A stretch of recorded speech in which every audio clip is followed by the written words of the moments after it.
E aí, pessoal?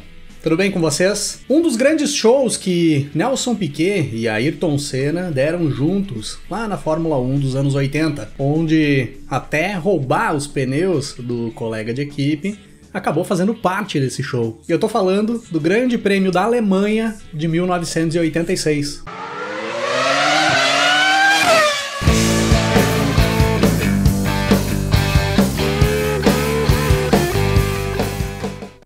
O Grande Prêmio da Alemanha de 1986 era a 10ª etapa do Campeonato Mundial de Fórmula 1 de 1986, disputado no longo e veloz circuito de Hockenheim, no dia 27 de julho daquele ano. Era ali que entrávamos na reta final da temporada, e a disputa pelo título mundial começava a funilar. Nesse momento do campeonato, o inglês Nigel Mansell da Williams era o líder da competição, com 47 pontos conquistados. O francês Alain Prost, da McLaren, era o segundo colocado, com 43 pontos. Depois vinham os dois brasileiros da Fórmula 1 ali naquele ano.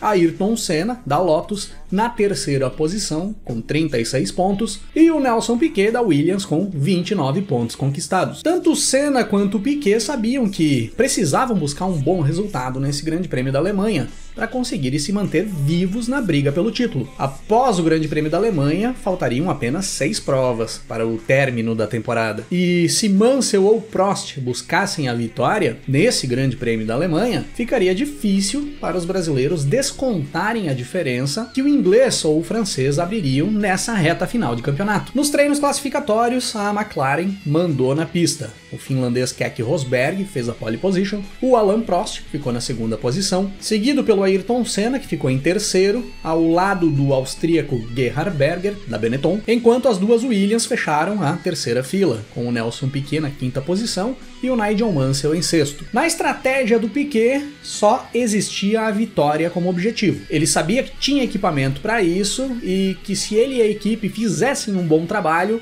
a possibilidade da vitória era grande. Ele tinha como principal rival o seu companheiro de equipe, o Mansell, e os dois carros da McLaren, que vinham rendendo bem desde o início do final de semana na Alemanha. Para o Senna, as coisas eram um pouco mais complicadas. O motor Renault do carro da Lotus, ali daqueles anos, tinha um grave problema de consumo de combustível. E se aquele motor já bebia bastante em condições normais de corrida, em Hockenheim, com o pé embaixo o tempo inteiro, com o acelerador afundado, a bebedeira era bem maior. O Senna tinha que conseguir manter um bom ritmo na prova, um ritmo constante, mas ao mesmo tempo poupando equipamento e poupando combustível, senão ele não chegaria até o final da prova. Então, para o Senna, chegar dentro da zona de pontuação e de repente da quarta posição para cima seria um grande resultado nesse Grande Prêmio da Alemanha. E é dessa forma, com estas condições, que é dada a largada para as 44 voltas do Grande Prêmio da Alemanha de 1986. E o show brasileiro nessa corrida começava logo nos primeiros metros da prova, em uma largada espetacular do brasileiro Ayrton Senna, que colocou o carro no meio das duas McLarens, deu um chega pra lá no Prost, com direito até um leve toque no carro do francês, e assumiu a liderança da corrida ainda antes da primeira curva do circuito de Hockenheim. O Piquet se aproveita também dessa distracionada que o Prost deu após a disputa com o Senna na largada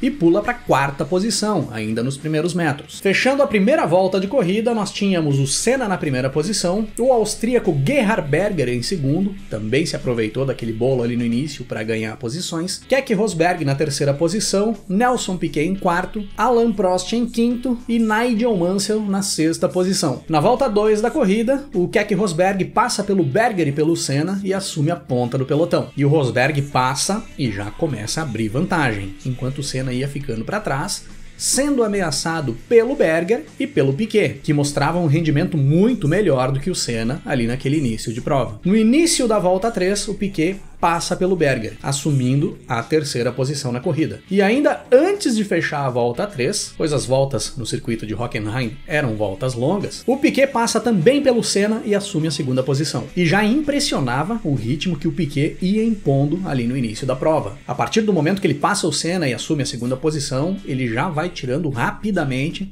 a diferença que o Rosberg tinha aberto para o segundo colocado nessas primeiras voltas de corrida. Na volta 4, o Prost e o Mansell passam pelo Berger. O francês vai para a quarta posição e o inglês para a quinta. e os dois vão para cima do Senna. Na volta 5, o Prost passa pelo Senna e vai para a terceira posição. O Senna, que tinha ido para a liderança poucos metros após a largada, em 5 voltas já tinha caído para quarto, confirmando que o carro não tinha rendimento para acompanhar as Williams e as McLarens. Na volta 6, o Piquet vai de vez para cima do Keke Rosberg, bota o carro do lado, passa pelo finlandês e assume a ponta do pelotão. Nelson Piquet era o novo líder da corrida. Próximo da volta 10, o Mansell começa a reduzir bastante o ritmo na pista e acaba caindo para a 6ª posição. Ele perde a 5ª posição para o René Arnoux, da Ligier. É nesse momento da prova que a Williams começa a traçar um plano para fazer o Mansell se recuperar dentro da prova. Eles adiantariam o pit stop do inglês, colocando pneus mais macios em cima do carro, para fazer o inglês ter um ritmo melhor nas próximas voltas e escalar o pelotão. E seguindo essa estratégia que a Williams tinha montado para o Mansell, é que na volta 15 da corrida vem uma das principais jogadas do Piquet nessa prova. A Williams chama o Mansell pelo rádio para entrar nos boxes e fazer a sua troca de pneus na volta 15, visando uma estratégia para aumentar o ritmo do Mansell na corrida e possibilitar uma evolução do inglês a partir dali. Só que o Piquet ouviu essa conversa entre a equipe e o Mansell pelo rádio. Eles estavam com o rádio em modo compartilhado e o Piquet ouvia as conversas que a equipe tinha com o inglês. Então, no momento em que a equipe estava preparada para receber o Mansell para fazer a sua troca de pneus, o Piquet se antecipa e entra nos boxes no lugar do Mansell, assumindo ele os pneus que a equipe tinha separado para o inglês e, de certa forma, atrapalhando a estratégia que a Williams tinha montado para o Mansell conseguir escalar o pelotão.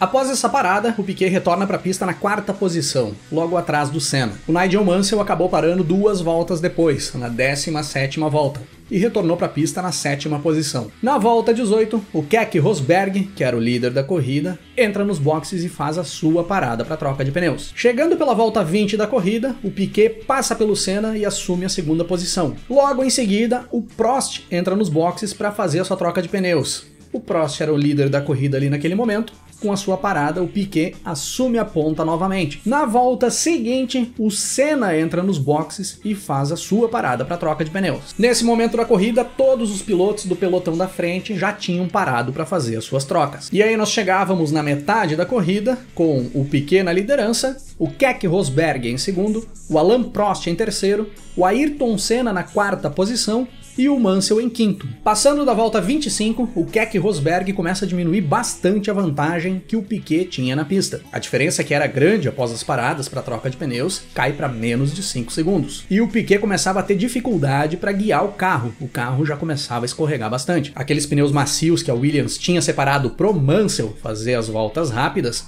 o Piquet utilizou, fez as suas voltas rápidas, mas eles terminaram rápido. E aí o Piquet retorna para os boxes para fazer uma segunda parada para troca de pneus. E após essa segunda parada, o Piquet retorna para a pista na 3ª posição, atrás das 2 McLarens e logo à frente do Ayrton Senna. A partir daí, o Piquet impõe um ritmo muito forte na corrida. Ele ia engolindo os retardatários que apareciam na pista e em questão de 3 voltas após o pit stop, ele já estava colado na traseira da McLaren do Prost. Na volta 30 da corrida, o Mansell faz a sua segunda parada para troca de pneus. E nesse mesmo momento em que o Mansell faz a sua parada, o Piquet faz a ultrapassagem em cima do Alain Prost e assume a 2ª posição. Faltando 12 voltas para a corrida terminar, o Keke Rosberg era o primeiro colocado, com o Piquet na 2ª posição, 11 segundos atrás do finlandês. O Prost era o terceiro colocado, com o Senna em quarto, 9 segundos e meio atrás do francês. Quando chegamos a 10 voltas para o final da corrida, a diferença do Rosberg para o Piquet já tinha reduzido para menos de 6 segundos. O Piquet ia tirando mais de 2 segundos por volta, essa vantagem que o Rosberg tinha para ele. E a vantagem que o Prost tinha para o Senna também começava a cair, já tinha reduzido para menos de 7 segundos. Faltando 7 voltas para terminar, o Piquet colou de vez na traseira da McLaren do Rosberg. E aí nós teríamos a briga pela vitória nessas últimas 7 voltas de corrida. Mas quem estava esperando uma briga nessas últimas voltas da corrida nem viu muita briga na pista. Uma volta depois do Piquet ter chegado no Rosberg, quando faltavam 6 voltas para a corrida terminar, o Piquet faz a ultrapassagem em cima do finlandês e assume a ponta da corrida mais uma vez. Enquanto isso, o Senna ia reduzindo muito a diferença em relação ao Prost. Quando o Piquet faz a ultrapassagem em cima do Rosberg e toma a ponta da corrida, faltavam 6 voltas para terminar e o Prost tinha em torno de 6 segundos de vantagem para o Senna. Na volta seguinte, faltando 5 voltas para a corrida terminar, essa vantagem do Prost para o Senna caía para menos de 4 segundos. E não só isso. A partir desse momento, nas últimas 5 voltas da prova, todos os pilotos ali do pelotão da frente começaram a se aproximar. O Rosberg conseguia manter uma proximidade em relação ao Piquet, que era o líder da corrida. O Prost começava a se aproximar do Rosberg, enquanto o Senna também se aproximava do Prost, e até o Mansell, que era o 5º colocado, começava a chegar nesses caras. Dava a impressão que o pessoal que tinha pisado mais no decorrer de toda a prova, que tinha imposto um ritmo mais forte, estava precisando tirar o pé nesse momento para não ficar sem combustível antes do final da corrida. E aí desse pessoal da frente, o cara que tinha feito uma corrida mais cadenciada, pois sabia do seu problema de consumo de combustível, era o Senna. Ele consegue manter um ritmo mais forte ali no final e na penúltima volta chega no Alain Prost e faz a ultrapassagem, assumindo a 3ª posição da prova. E aí na última volta da corrida, o finlandês Keke Rosberg fica sem combustível no carro, já na metade final da volta, quando faltava menos de meia volta para a corrida terminar. E o Senna passa pelo Keke Rosberg e assume a 2ª posição. Tanto o Senna quanto o Piquet fazem esses últimos metros da prova balançando o carro de um lado para o outro para que o pescador no tanque de combustível conseguisse sugar um pouco de combustível que ainda tinha dentro do tanque para dar potência para o motor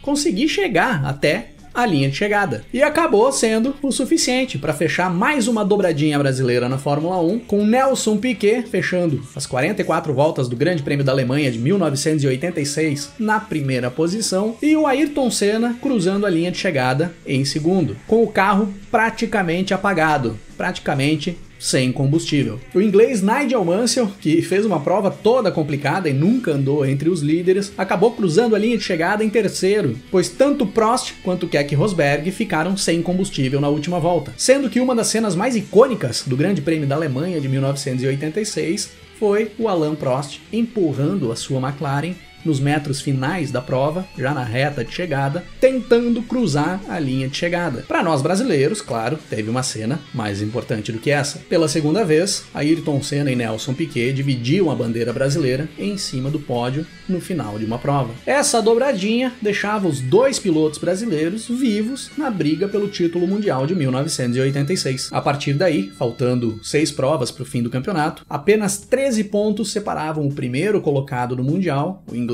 Nigel Mansell, para o 4º colocado, que era o brasileiro Nelson Piquet. No meio desse bolo tinha Alain Prost e Ayrton Senna. A briga pelo título estava totalmente aberta e tanto Senna quanto Piquet estavam totalmente dentro dessa disputa. Grande Prêmio da Alemanha de 1986. Mais um grande prêmio com domínio total dos brasileiros dentro da Fórmula 1, que assim como outras provas que eu já trouxe história aqui para o canal e as que eu ainda vou trazer no futuro, representou bem o que foi o domínio brasileiro na Fórmula 1 dos anos 80.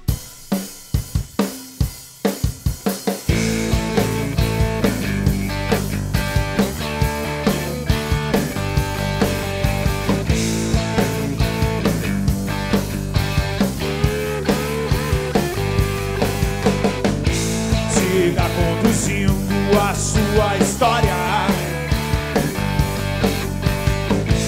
Em algum momento você vai passar pro percurso, alinha as curvas e pé no fundo. Explore